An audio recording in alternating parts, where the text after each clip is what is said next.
Hey, where are you right now? I've been sleeping at home.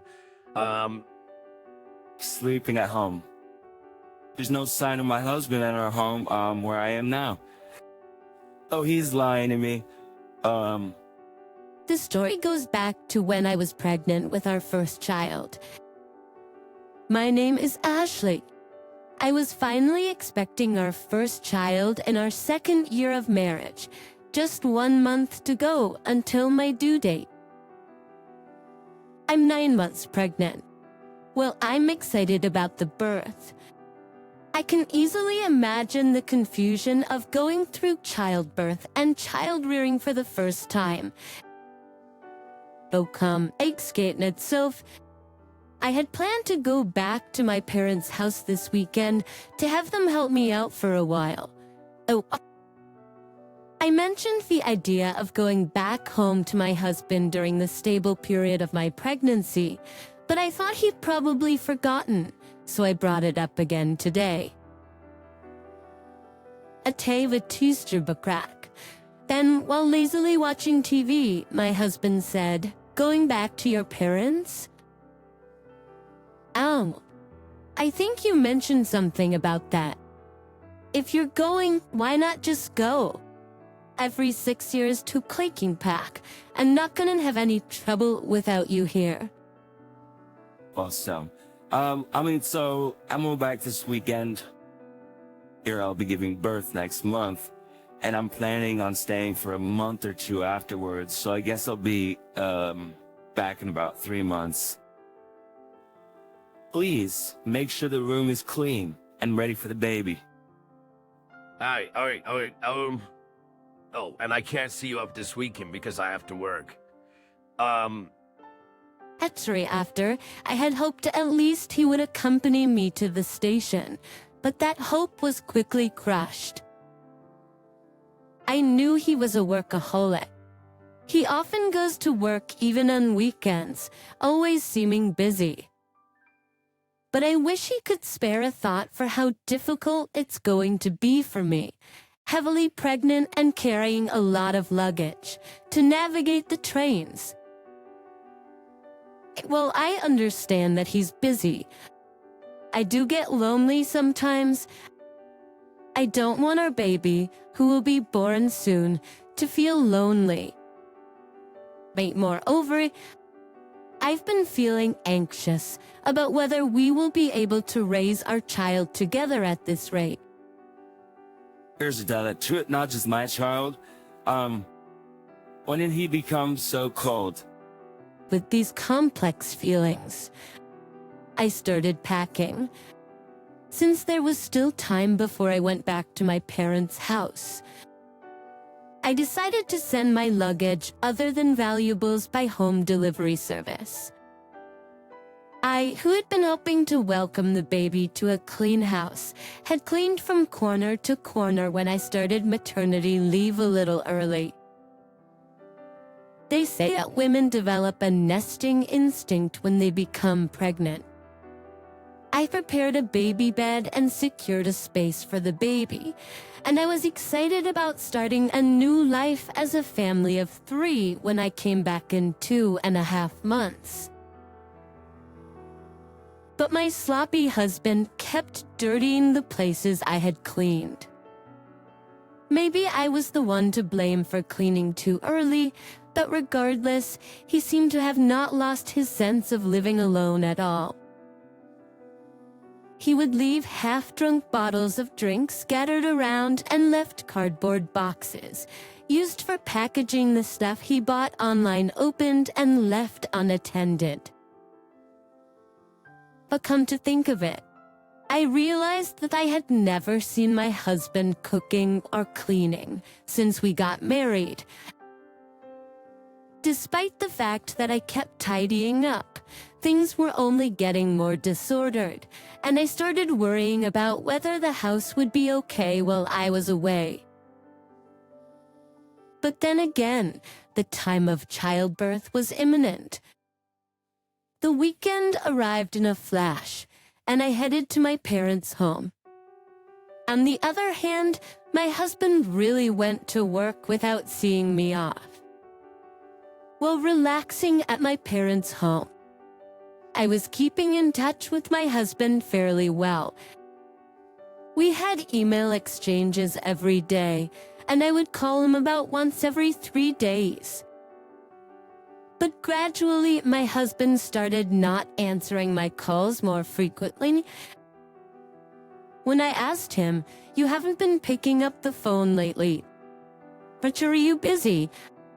During the rare times I got through, he started giving vague responses like, "Well, yes, or not really."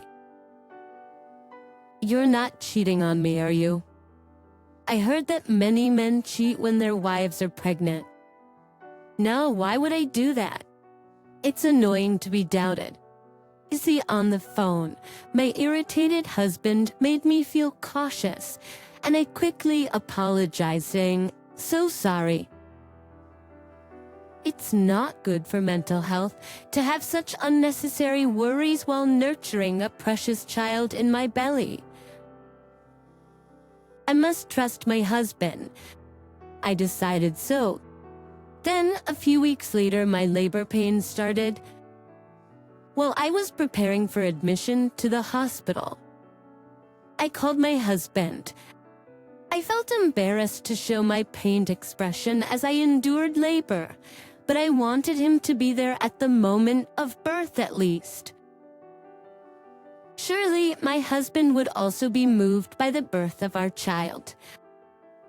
The labor has started. It usually takes about half a day for the first child to be born, so you should be able to make it if you start now. I want you to be there at the moment of birth. See, you can even cut the umbilical cord.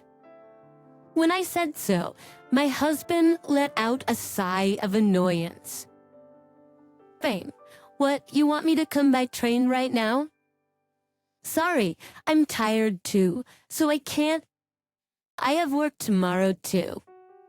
"Wait, you're still talking about work even at this time? Our child is being born, you know.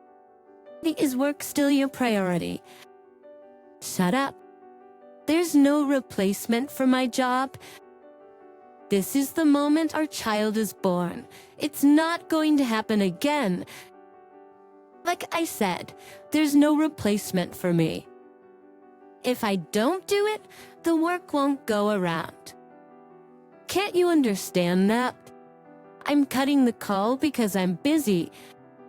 I tried to persuade him somehow, but my words did not resonate with my husband. As I was cut off on the phone, I shed tears while enduring labor pains. Why is my husband so indifferent to our child's birth? That from the moment a mother finds out she's pregnant, she puts her child first. But is a father so indifferent? And so, I faced my first childbirth alone in solitude. The labor pains lasted for a full day, and a cute little boy was born the next day. Such a tiny, cute, and beloved existence. After getting discharged, my parents showered the child with love while teaching me various things about childcare. By the time a month flew by, I had become adept at bathing the baby. My parents expressed their concern, saying, "Are you okay with such a husband? We can't help worrying about you after we go back, but not wanting to worry them." I tried to reassure them, saying, "Well, I think I can manage somehow. My health is recovering faster than I expected, so maybe I'll go back next week." "Really? Don't push yourself. Let us know immediately if anything happens." They often say that a postpartum body is like that of someone who has been in a car accident. But thanks to hormones, my spirits were high and my body was recovering steadily. I was also getting used to taking care of the baby, so I decided to go back home a little earlier than planned. While I was being cared for at my parents' house, there was hardly any contact from my husband, and even when I sent photos and videos of our son, he didn't show much reaction.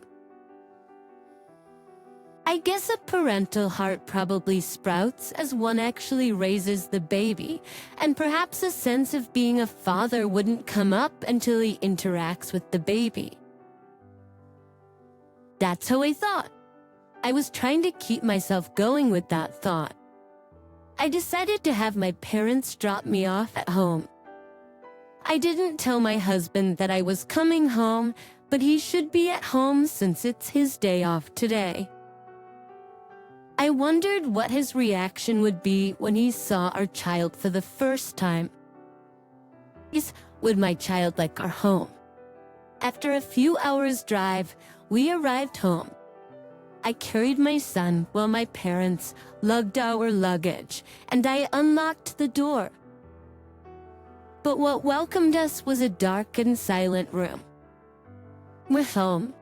A bit early, but we're back. Hey, no one's here. What is this smell? Entering the living room, a foul odor hit our nostrils. Turning on the light revealed a sight I hadn't imagined.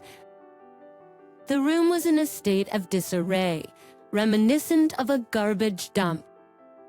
Dirty dishes and half-eaten pizza were stuffed in the sink. Clothes and food and drink trash scattered about. Half-drunk juice had mold floating in it, emitting a strong odor. The table was covered in stains and dirt. The shower room and sink were filled with black mold. The toilet was dirty and stunk. And in the crib we had prepared for our son, they were piled up on used cardboard boxes and garbage bags. I had told them to keep it clean for welcoming our son, but the reality was far from clean, and I was shocked. There's no way we can live in such a dirty house, and above all, I was most upset about the crib being soiled. Hey, isn't this too much? What's going on? There's no way we can raise a baby in a place like this. My parents were furious and searched for my husband, opening each room. But my husband was nowhere to be found. But could he be on his day off? Another weekend shift, perhaps. But we don't even know if his previous weekend shifts were true. He's not on a commission basis, so working on the weekend doesn't increase his salary, and his company is supposed to follow the calendar.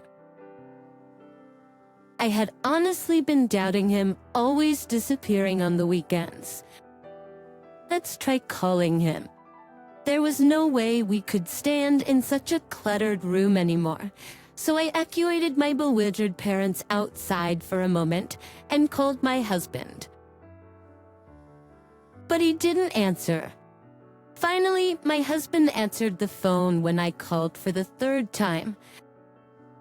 Hey, where are you now? I was sleeping at home. But why? At home? We had searched the whole house, but neither my parents nor I had seen my husband. How could he possibly be buried in a mountain of trash? But we couldn't feel any human presence. And his tone didn't sound like he had just woken up. Got to then. I heard a woman's voice over the phone. I couldn't make out what she was saying, but it was definitely a woman's voice. At that moment, I realized everything. This man, he's cheating on me. I can't believe he would cheat on me while neglecting our child. The house was a mess while we were gone. He was cheating on me, and I was furious. A father like this is unnecessary for our son. I'm fed up with a husband like this. If he likes the other woman so much, then I'll let him have her. How can you live in such a messy and rotting smelling house? I get it. Maybe a burglar came in? I need to report this to the police. Oh. What are you talking about all of a sudden?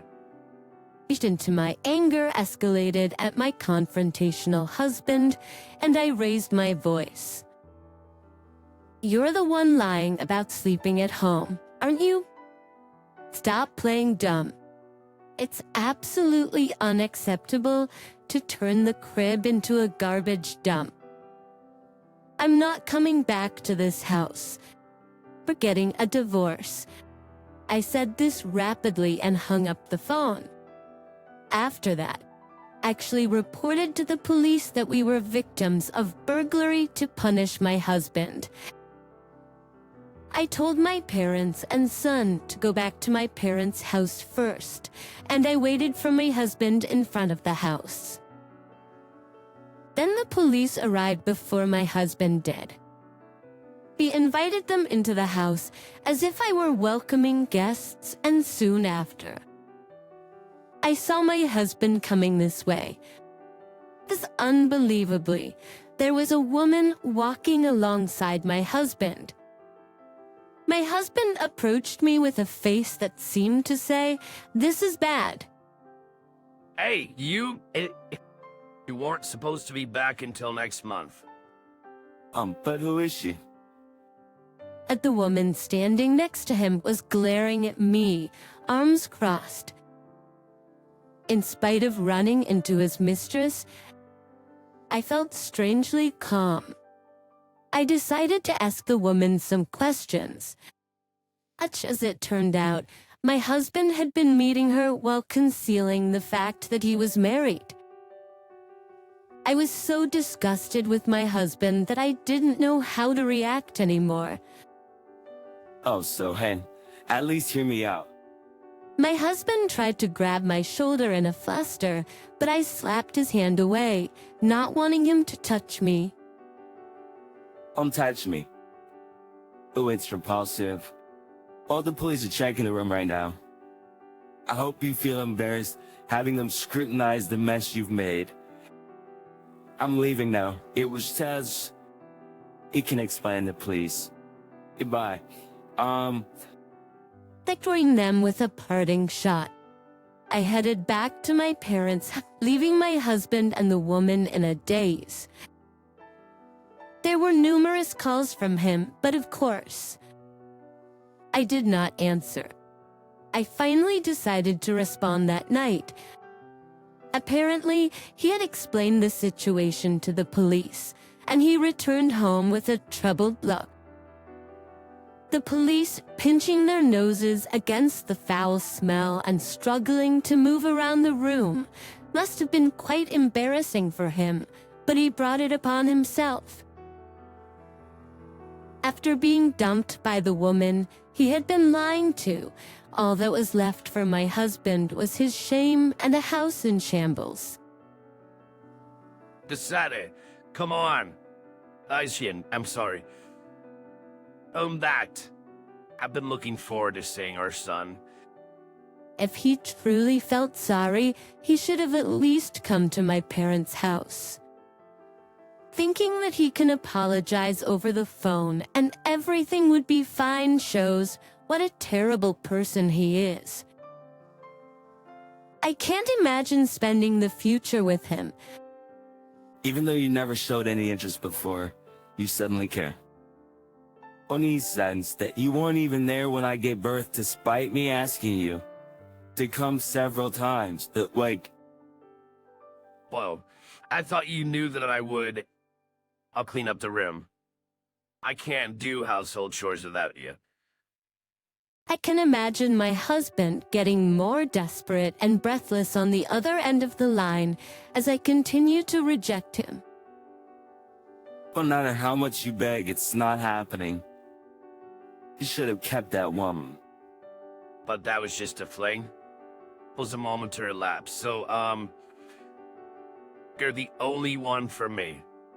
A fling? Weren't you seeing her every time you said you had to work overtime? I pressed my husband, who was mumbling incoherently. He confessed that he had been cheating on me with multiple women from his high school that he had reconnected with at a friend's wedding party. He's a scumbag either way. There's no point in talking. I started to feel chills listening to my husband desperately apologizing in a voice close to tears. I can't believe it. Oh, you disgust me. You planning to touch our son with those hands? I won't do it again. I'll come to pick you up right now. I'ma see you and our son. I'll prove my sincerity. Let's go home together. I couldn't believe what I was hearing from my husband's defiant voice. What is he thinking at this point? I can't trust you. There's nothing more to talk about. I'll raise our son on my own. Ashley, please forgive. I hung up without hearing the rest of his words. But the sound of the call ending echoed emptily in my ear. And so our short marital life came to an end. Half a year has passed since then, and I decided to start working, relying on my parents. Once I've saved up enough money, I intend to leave my parents' house and start living on my own with my son. I am in the midst of divorce negotiations with my husband, mainly for the sake of alimony. He's having limited experience living alone. My husband is apparently unable to manage household chores, and most of his meals are from dining out, leaving the house in disarray.